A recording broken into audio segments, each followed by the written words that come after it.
Assalamu alaikum. In today's class, we will discuss about exchange rate overshooting. किस तरीके से काम करता है और ये असल में होता क्या है, हम इसको देखेंगे. ये सब कुछ इसका जो स्टेम या इसकी जो रूट्स हैं वो सारी उन पिछले वीडियो से है जो कि डिटरमिन कर रही थी लॉन्ग रन में या शॉर्ट रन के अंदर एक्सचेंज रेट को. उसी से फिर हमें एक चीज़ निकल कर आई, वो है एक्सचेंज रेट ओवर शूटिंग. इसका जो मेन मकसद ये है, जो अगर छोटी सी बात की जाए तो ये है कि शॉर्ट रन में वो अचानक बहुत बढ़ जाता है और उसके बाद लॉन्ग रन में आहिस्ता आहिस्ता वो सेटल होता है. अच्छा, अब आहिस्ता आहिस्ता कैसे सेटल होता है, शॉर्ट रन में बढ़ता कैसे है, ये सब कुछ हम यहाँ पढ़ेंगे. देखें, थोड़ा सा मैंने ओवरव्यू दिया उसका कि शॉर्ट टर्म व्यू क्या है हमारा,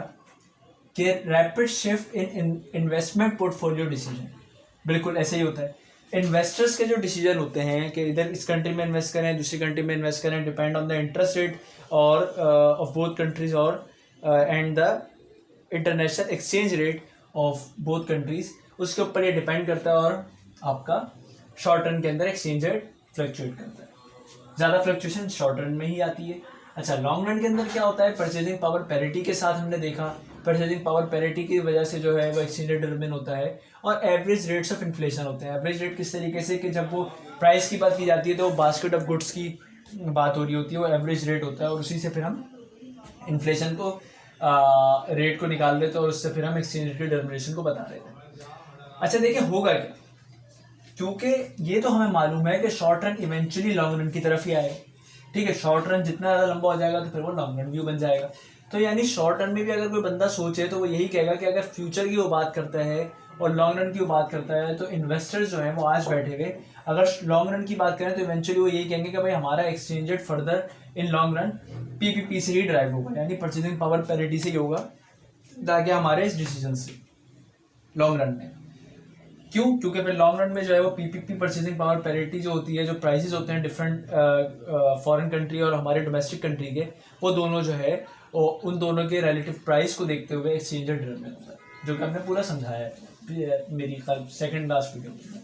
अच्छा, इन्वेस्टर जो है वो एक्सपेक्टेशन जो अपनी फॉर्म करते हैं, अगर लॉन्ग रन की जब वो बात करते हैं तो वो किस तरीके से फॉर्म करते हैं, उनके फॉर्म करने का तरीका ये होता है कि एक पार्ट उनका क्या होता है, वो किस बिलीफ के ऊपर अपने एक्सपेक्टेशन बना रहे होते हैं कि उस वक्त की परचेजिंग पावर पैरिटी क्या होगी. जो मैंने लिखा हुआ है, believe that exchange rate will move towards their PPP values, यानी परचेजिंग पावर पैरिटी की जो वैल्यूज़ हैं, ठीक है, यानी परचेजिंग पावर पैरिटी की तरफ जो है वो जिस तरीके से जो परचेजिंग पावर पैरिटी होगी लॉन्ग रन के अंदर, उसी तरफ इनकी एक्सपेक्टेशन भी जाती है. लाजमी सी बात है कि जितनी परचेजिंग पावर पैरिटी का जो भी रिलेटिव प्राइस होंगे उसी हिसाब से एक्सचेंज रेट भी होगा इन फ्यूचर में, जो कि बड़ा कॉमन है, जो कि इस इक्वेशन से आपको समझ आता है. क्यों? क्योंकि यही परचेजिंग पावर पैरिटी थी और अल्टीमेटली हमने यही सोचा हुआ है कि अगर जो भी इन्वेस्टर है वो यही सोचेगा कि भाई आने वाले वक्त में या फ्यूचर में लॉन्ग रन में जो इसकी वैल्यू होगी वही आपका एक्सपेक्टेड एक्सचेंज रेट भी हुआ करेगा. आगे जो है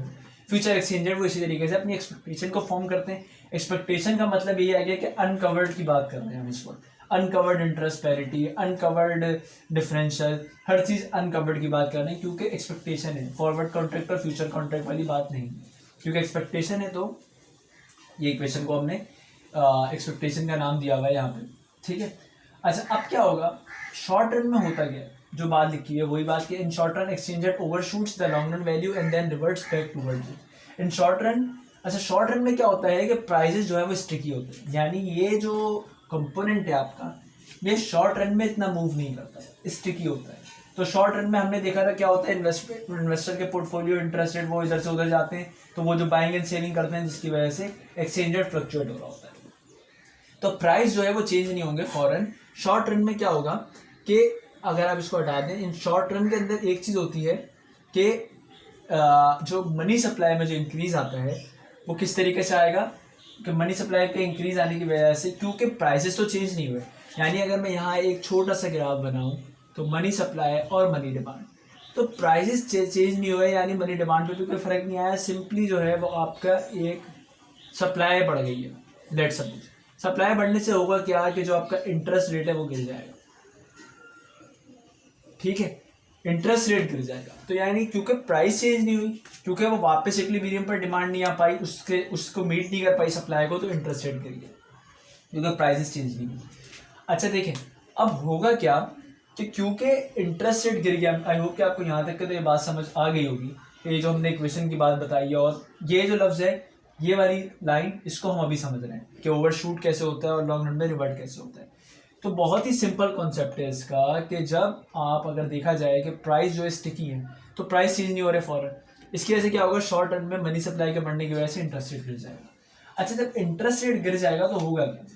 जाए शॉर्ट रन के अंदर, शॉर्ट रन में जब इंटरेस्ट रेट गिर जाता है तो हमारी एक इक्वेशन थी, वो इक्वेशन क्या थी, वो थी कि वो अनकवर्ड डिफरेंशियल था, और अनकवर्ड डिफरेंशियल क्या कह रहा था आपका, वो ये कह रहा था कि i domestic minus 1 plus i foreign, कुछ इसी तरीके का था बिल्कुल। अच्छा, इसका क्या था, इसके आगे एक और सॉरी एक वो भी था कि आप कह लें प्लस एक्सपेक्टेड एप्रिसिएशन भी था, एक्सपेक्टेड एप्रिसिएशन। ये किस लिए था, जिस तरीके से फॉरवर्ड उसमें आप क्या कहते हैं कि कवर डिफरेंशियल के अंदर यहाँ पे वो फॉरवर्ड प्रीमियम आता था, वैसे ही ये था। अच्छा, ये क्या है, इसका कहने का मकसद ये था कि अगर ऐसा कुछ होता है तो आई होप कि मैंने ये क्वेश्चन ठीक लिखी हो, आई थिंक मुझे इसको कंफर्म करना पड़ेगा, एक मिनट ज़रा मैं इसको देख के आपको बताता हूँ कि ये सही है कि, क्योंकि अगर हमने इसको सही नहीं लिखा तो फिर सारी चीज़ें कुछ मसला भी हो सकता है। तो एक नहीं, देखिए अच्छा हुआ कि हमने इसको जो है वो कंसर्न कर लिया, क्योंकि इसके अंदर जो है वो एक डिफरेंस है। वो डिफरेंस क्या है कि expected appreciation plus i foreign minus I domestic, ये इसकी इक्वेशन थी। सॉरी, वो मैं उसको दो को मर्ज कर रहा था, मुझे लग रहा था कि मैं कुछ गलत ना कर रहा हूँ। तो ये आपकी इक्वेशन थी, और इसमें आप देखें हुआ क्या, क्योंकि आपका डोमेस्टिक इंटरेस्ट रेट गिर गई तो ये चीज़ आपकी माइनस हो गई। ये तो कांस्टेंट रही अभी फिलहाल, आपकी ये चीज़ माइनस हो गई। जब ये कम हो गया तो इट मीन्स आपका जो डिफरेंशियल है वो बढ़ गया, यानी आप कहाँ भागेंगे, आप भागेंगे फॉरेन कंट्री में, क्योंकि आपके मुल्क का इंटरेस्ट रेट गिर गया तो आपके लोग भी कहाँ जाएंगे, बाहर वाले, क्योंकि उसका इंटरेस्ट रेट चेंज नहीं हुआ। तो इट मीन्स अल्टीमेटली ऑटोमेटिकली जब आपका गिरा तो उसका जो है वो ज़्यादा फील होने लग गया, तो वो ज़्यादा दे रहा है, तो लोग अपना पोर्टफोलियो लेके, इन्वेस्टर्स लेके उस तरफ जाएंगे, और उस तरफ जाने की वजह से क्या होगा कि आपका एक्स्ट्रा प्रेशर आएगा। एक्स्ट्रा प्रेशर किसके ऊपर आएगा, आपके स्पॉट रेट के ऊपर। अच्छा, स्पॉट रेट के ऊपर आपका फर्क आएगा। ये जो ई है, ये ई क्या है, ई की फिर मैं डेफिनेशन एक बार बता दूं, रुपीज ओवर डॉलर। ये मैं हमेशा हर वीडियो में बताता हूँ कि इसको याद रखिए। तो होगा क्या है कि जब दूसरी तरफ लोग जा रहे होंगे तो डॉलर की, अगर जैसे कि लेट्स सपोज यूएस में जा रहे हैं तो क्या होगा, यूएस की करेंसी डॉलर है तो डॉलर बढ़ने लग जाएगा। अच्छा, डॉलर बढ़ेगा तो इट मीन्स ये ई जो है वो बढ़ेगा, ठीक है,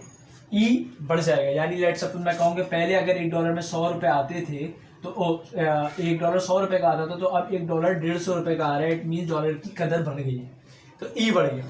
अच्छा, जब ई बढ़ रहा है यानी आपका जो स्पॉट रेट है, जो स्नेक डायग्राम के अंदर भी पहले हम लोगों ने देखा था, वो जो है वो बेसिकली आपका ई बढ़ने लग जाएगा। और ई बढ़ने की वजह से होगा क्या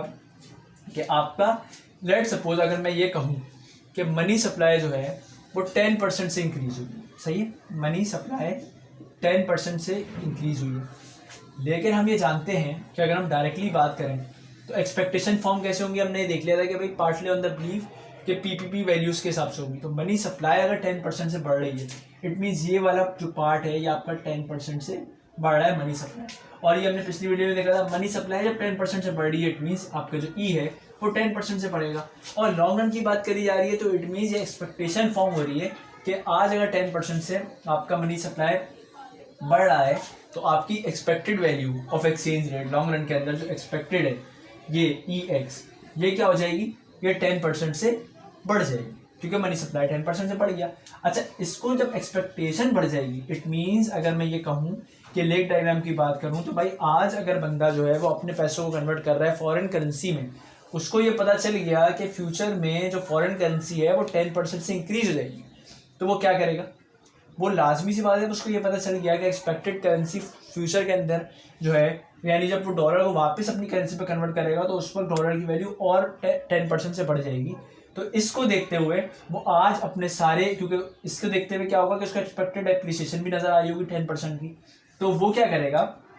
ये 10% की जो उसको एक्सपेक्टेड एप्रिसिएशन नजर आ रही है वो मूव करेगा फॉरेन कंट्री की तरफ। अच्छा,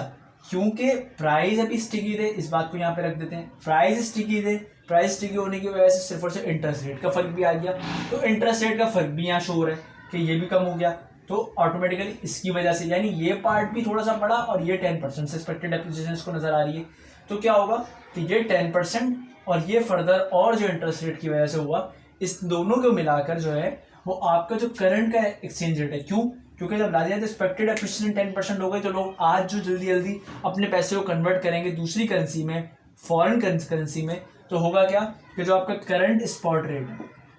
आज का जो स्पॉट रेट है, जब आपके लोग जाने लग जाएंगे तो आज का स्पॉट रेट आपका जो ई है वो एक तो 10% से तो बढ़ ही जाएगा, क्योंकि जब उनको नजर आएगी 10% डेप्रिसिएशन है, तो आज जो है वो जितने ही लोग भागेंगे कि इसको कैटर कर लें, तो एक तो 10% से ये बढ़ जाएगा आपका, ठीक है। अच्छा, इसके साथ प्लस कर लें क्योंकि इंटरेस्ट रेट भी डोमेस्टिक कम हो गया है, तो और प्रेशर पड़ेगा, यानी लोग सिर्फ इसकी वजह से नहीं जा रहे।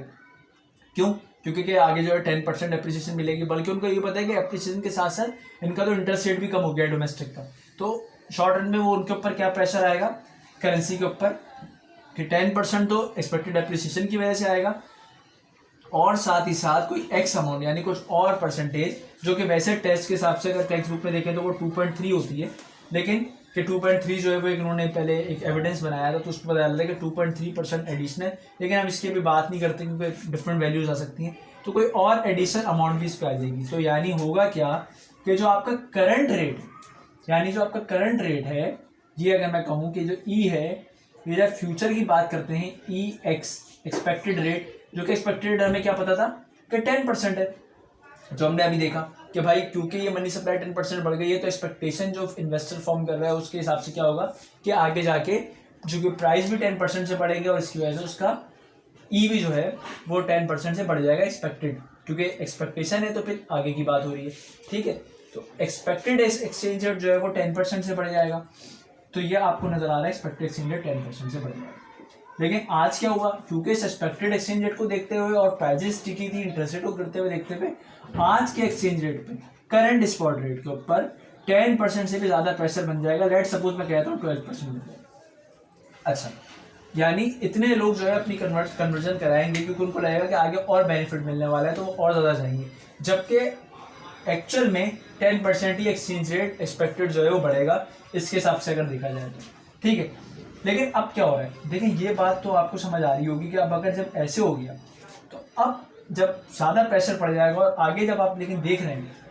क्योंकि ये शॉर्ट रन का व्यू था, शॉर्ट रन में ज़्यादा पड़ गया, लेकिन अब चूंकि शॉर्ट रन में प्राइसेस टिकी थे, लॉन्ग रन में नहीं, तो फॉरन तो इंस्टेंटली चेंज नहीं होगा। अच्छा, फिर क्या होगा, आहिस्ता आहिस्ता प्राइस चेंज होगी, क्योंकि जब रियलाइजेशन की बात आती है तो क्योंकि प्राइस शॉर्ट रन में स्टिकी है, तो मीडियम रन में वो आहिस्ता आहिस्ता करते हुए लॉन्ग रन के अंदर आके फुल्ली अपना जो है इस 10% को रियलाइज करके 10% आपकी इन्फ्लेशन बढ़ जाएगी, या कह लें प्राइस बढ़ जाएगी। अच्छा, जैसे जैसे प्राइस बढ़ेगा तो होगा क्या कि इंटरेस्ट रेट वापस से जाने लग जाएगा। अच्छा, इंटरेस्ट रेट वापस से कहाँ जाने लग जाएगा, लाजमी सी बात है कि जब प्राइस बढ़ जाएंगे, और प्राइस बढ़ने की वजह से क्या होगा कि इंटरेस्ट वापस से, जब प्राइस बढ़ने लग जाएगा तो इंटरेस्ट रेट वापस से जो है वो अपने उस पॉइंट पे चला जाएगा, और कहाँ पे चला जाएगा, जो प्रीवियसली इंटरेस्ट रेट था, तो यानी ये जो डिफरेंस है ये हो जाएगा आपका जीरो। अच्छा, ये जीरो हो जाएगा, यानी स्लोली ये चीज़ चलेगी। और फिर हम ये जानते हैं कि जब अगर आज देखा जाए तो आज जब ये लोग देखेंगे कि आने वाले वक्त, आज करंट रेट 12% से बढ़ गया, जबकि फ्यूचर में 10% से मिल रहा है, और एक्सचेंज रेट भी जो है वो अल्टीमेटली जीरो की तरफ जा रहा है, तो अब क्या होगा, लाजमी सी बात है, अब जो इन्वेस्टर्स हैं वो ये देखेंगे कि नहीं जी, ये तो पहले तो 12% है, ठीक है, और इन फ्यूचर जो है वो आपको 10% मिल रहा है, और साथ ही साथ जब लॉन्ग रन की बात करी जाए तो आहिस्ता आहिस्ता जो है, क्योंकि देखें ये तो इनिशियली हो जाएगा, यानी लोग चले जाएंगे और शॉर्ट रन के अंदर 12% हो जाएगा, लेकिन इन फ्यूचर जैसे जैसे जो है वो आपके प्राइस रियलाइज होते जाएंगे, इंटरेस्ट रेट जीरो होता जाएगा, और साथ ही साथ लोग ये समझते चले जाएंगे कि भाई ये 12% जो है ये एक्चुअल नहीं है, और इसकी वजह से क्या होगा कि लोग जो है वो कन्वर्ट कराएंगे। लोग क्या कन्वर्ट कराएंगे, अपना पैसा वापस से, जो पहले वो यहाँ से अपनी करेंसी को फॉरेन करेंसी में कर चुके थे, अब उनको लगेगा कि नहीं, इसका जो रिटर्न है लॉन्ग रन के अंदर वो कम है। क्यों? क्योंकि एक तो इंटरेस्ट रेट जीरो हो जाएगा, और ये जो 10% है ये जो है वो अल्टीमेटली 12% तो है नहीं, ये सिर्फ 10% है, ठीक है। अब इस 10% की वजह से क्या होगा कि वो आहिस्ता आहिस्ता वापस से अपनी करेंसी को जो है वो कन्वर्ट कराने लगेंगे, कहाँ, आप अपने डोमेस्टिक करेंसी में, जिसकी वजह से जो 12% है ये स्लोली चेंज होते होते 10% पे आ जाएगा, और जब ये 10% पे आ जाएगा तो फिर सारी की सारी चीज़ें वैसी ही रहेंगी जैसे कि पहले हुआ करती थी। यानी एक्सचेंज रेट आज का भी 10% बढ़ जाएगा, इन फ्यूचर का भी 10% बढ़ जाएगा, और जो आर्बिट्रेज वैसे होता होगा, जो पहले होता होगा इन सारे सिनेरियो से पहले, वो वैसे का वैसा ही मेंटेन हो जाएगा। तो इस वजह से ये कहा जाता है कि पहले स्टार्टिंग में ओवरशूट कर जाता है। अब मैं आपको अगर ओवरव्यू दूं, कंक्लूजन दूं, तो ओवरशूट क्यों करता है भाई? ओवरशूट इसलिए करता है कि प्राइसेस होते हैं स्टिकी, जिसकी वजह से इंटरेस्ट रेट गिर जाता है। इंटरेस्ट रेट गिरने की वजह से लोग बाहर चले जाते हैं। अच्छा, क्या एक तो जो मेन काम तो सबसे बड़ा ये होता है, कहते हैं कि भाई लाजमी सी बात है, जब एक्सपेक्टेड रेट इन फ्यूचर 10% से बढ़ जाएगा तो लोगों को तो लगेगा कि भाई वो कहाँ जाओ, आप आगे जाओ, क्योंकि एक्सपेक्टेड एप्रिसिएशन बढ़ रही है, दूसरे मुल्क की करेंसी आने वाले वक्तों में 10% से बढ़ जाएगी। तो क्या करेंगे लोग? अभी से भागेंगे। जब वो अभी से भागेंगे तो आज के भी फॉरेन करेंसी के रेट को वो बढ़ा देंगे, क्योंकि आज में ज़्यादा से ज़्यादा कन्वर्ट करेंगे तो उतने ही 10% से वो बढ़ जाता है। लेकिन 10% से बढ़ जाता है, अगर प्राइस रियलाइज हो जाती तो कोई मसला नहीं होता। लेकिन क्योंकि प्राइस टिकी थे तो इंटरेस्ट रेट का भी एक एडिशनल कंपोनेंट आ गया, जिसकी वजह से क्या हुआ कि ये टोटली 10% से ज़्यादा बढ़ गया। अच्छा, अब क्या होगा? क्योंकि ये तो हो गया आपका कि भाई ये जो है वो बढ़ गया आपका शॉर्ट रन के अंदर, अचानक इमीडिएट जो चेंज आया वो 12% आया, और आगे का लेकिन एक्सपेक्टेड एक्सचेंज रेट जो है वो 10% ही था। जब ये 12% आया, और फिर क्या हुआ कि जब लोगों ने ऐसे ऐसे देखें, दो तरीके से लोग देखेंगे। एक तो ये कि वो ये देखेंगे कि यार आने वाले वक्त में वो 10% है, अभी तो एक्सचेंज रेट इतना बढ़ गया, तो यानी अगर अभी मैं कन्वर्ट कराता हूँ 100 रुपये को, तो आज जो है अगर मैं मतलब समझ लें, कहते हैं कि 120 रुपये का $1 पड़ रहा है, तो आने वाले वक्त के अंदर तो वो मतलब समझ लें 10% है, 10% का इंक्रीज है। तो आज जो 12% का काउंट कर रहा हूँ, 12% और 10% को माइनस करूँ तो एप्रिसिएशन कहीं नहीं हो रही, उल्टा जो है वो मुझे तो 2% का लॉस हो रहा है। यानी आज जिस रेट के ऊपर मैं कन्वर्ट करवा रहा हूँ उससे कम रेट के ऊपर जो है वो कल वापस से रिकन्वर्ट होगा मेरी करेंसी में, तो मैं क्यों जाऊँ? फिर आहिस्ता आहिस्ता एक और कंपोनेंट क्या है, क्योंकि प्राइस रियलाइज होना शुरू होंगे, प्राइस स्टिकी से मूव होते हुए प्राइस जो है वो रियलाइज होंगे। जब प्राइस रियलाइज हो जाएंगे तो प्राइस रियलाइज होने की वजह से क्या होगा, ऑटोमेटिकली जो है वो आपका वापस इंटरेस्ट रेट वहां चला जाएगा जहां वो पहले था। तो इंटरेस्ट रेट का जो डिफरेंशियल अचानक क्रिएट हुआ था इस प्राइस के स्टिकी होने की वजह से, वो भी जीरो की तरफ बढ़ जाएगा। तो जो वैसे लोगों को नजर आ रहा था इनिशियली शॉर्ट रन में कि हमें ज़्यादा पैसा मिल रहा है, और वो उस तरीके ज़्यादा प्रेशर बना के उन्होंने जो है वो इसको बढ़ा दिया था, अब वो रियलाइज़ करना शुरू होंगे क्योंकि प्राइस टिकी था, तो वो समझ जाएंगे, कहते हैं कि नहीं अब जो है वो इतना ज़्यादा, क्योंकि प्राइस वापस से मूव होता हुआ आ रहा है और इंटरेस्ट रेट वापस से चेंज होकर हमारा वही इसका जो इंक्रीज था वो वापस से पीछे आ गया है। तो अब वो क्या करेंगे, आहिस्ता आहिस्ता अपनी करेंसी को वापस से कन्वर्ट करेंगे और वापस से अपने मुल्क में लेकर आने लग जाएंगे, क्योंकि उनको लगेगा, कहते हैं कि वो इंटरेस्ट रेट उतना जो हम सोच रहे थे वो नहीं है। तो शॉर्ट रन में जो ओवरशूट करा था वो सेटल डाउन करने लगेंगे, और कहाँ तक के सेटल डाउन करेंगे, वहीं तक के जहाँ पे ये करंट रेट 10% हो जाए और एक्सपेक्टेड रेट भी 10%, यानी दोनों का ये चीज़ बराबर हो जाए। तो जो पहले का जो सिनेरियो चल रहा होगा वो वैसे का वैसे ही रहेगा। सिर्फ क्या होगा कि जो ये 10% का इंक्रीज है आपका, ये 10% का इंक्रीज ही से जो आपको काम करना होगा वही काम होगा। 10% के इंक्रीज की वजह से आपके एक्सचेंज रेट्स के ऊपर जो फर्क आना होगा वही होगा। लेकिन जो एक्स्ट्रा इंटरेस्ट रेट की वजह से आया था, ये अल्टीमेटली प्राइस के वापस से स्लोली मूव करते हुए अपने उस लॉन्ग रन वाले पॉइंट पे जाने से इंटरेस्ट रेट का काम वापस से ख़त्म हो जाएगा। और ये 12%, क्योंकि लोग जो एक्स्ट्रा वाले थे जो कि इसको देखते हुए भी जा रहे थे, वो वापस से कन्वर्ट करेंगे अपना पैसा पीछे की तरफ। और ये क्योंकि जब लाजमी आते जब आप वापस से डॉलर को कन्वर्ट करेंगे अपनी करेंसी में, तो ये जो एक्सचेंज रेट है ये कम हो जाएगा, क्योंकि वो लोग डॉलर की सप्लाई करेंगे और पाकिस्तानी रुपीज़ को डिमांड करेंगे, जिसकी वजह से ये रेट कम हो जाएगा और 10% के ऊपर आके रह जाएगा। तो ये एक्सचेंज रेट ओवर शूटिंग कहलाती है। इसकी डायग्राम भी जो बनाते हैं वो इस तरह बनाते हैं कि लेट सपोज वो ये चलते आ रहे थे, अचानक जो है वो 10% से मनी सप्लाई इंक्रीज हुई, जिसकी वजह से जो इन्फ्लेशन रेट था, और इन्फ्लेशन रेट कह रहा हूँ सॉरी, जो एक्सचेंज रेट था वो 10% के बजाय वो समझ लें 12% के ऊपर चला गया। उसके बाद क्या होगा, आहिस्ता आहिस्ता आहिस्ता स्लोली वो मूव करेगा और फिर आगे वापस से इस पॉइंट के ऊपर जो कि 10% का पॉइंट था इसके ऊपर आगे वो मेंटेन कर जाएगा। और यानी आने वाले वक्तों में अगर फिर से भी ऐसे इंक्रीज होगा तो फिर से वो यूँ इंक्रीज होगा और फिर वो इसके ऊपर परचेस कर जाएगा। तो ये इस तरीके का होता है आपको एक्सचेंज रेट ओवर शूटिंग का। आई होप आपको समझ आया होगा, छोटा सा लेक्चर है लेकिन सिर्फ कॉम्प्लिकेशन इसमें ये आती है, कहते हैं कि ये ओवर शूट होकर किस तरीके से वापस मूव हो रहा है। तो वापस मूव होने का तरीका यही होता है कि जब रियलाइज़ करता है इंसान और जब पता चलता है, जब प्राइस मूव होते हैं, तो क्योंकि स्लोली प्राइस मूव होते हैं, प्राइस टिकी होते हैं शॉर्ट रन में, तो लॉन्ग रन में जैसे जैसे वो प्राइस आपके उस लेवल को रियलाइज़ करते हैं 10% को, और 10% प्राइस बढ़ते हैं, तो ई भी जो है वो फिर उतना ही होता है। जो एक्स्ट्रा प्रेशर बढ़ना होता है इस चीज़ की वजह से, प्राइस स्टिकी होने की वजह से, वो सारा प्रेशर ख़त्म होता है और वापस हम उसी एक्सचेंज रेट 10% पे आए। Thank you.